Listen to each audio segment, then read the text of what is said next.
Hi, in this video I'm going to show you how to use the screenshot tool.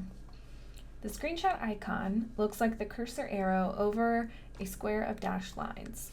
When you click on it, you get a cursor to take a screenshot of what part of the page you need to have read.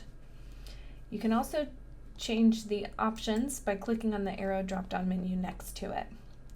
So if we start with capture by drawing rectangle, and we'll use a text reader for speaking, we click the icon and just highlight what we want read. UK Healthcare named Director of Office of Value and Innovation in Healthcare Delivery. You can also choose Select by Hover, which will read the page, or Capture by Drawing Freehand, which looks like this.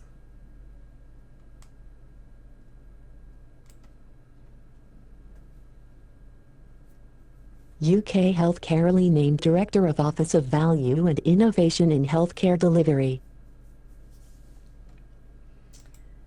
You can also choose to have the screenshot sent to Word.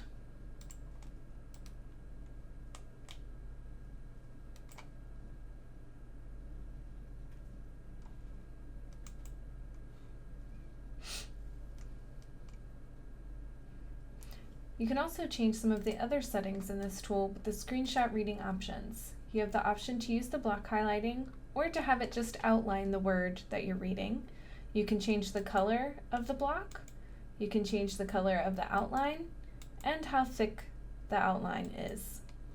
There's also an option that will allow for fast capture, how the screenshot to Microsoft Word is sent, and also whether or not you want it to automatically close. This tool is really helpful when there's text over an image or something like that that makes it impossible for it to be accessible in other ways.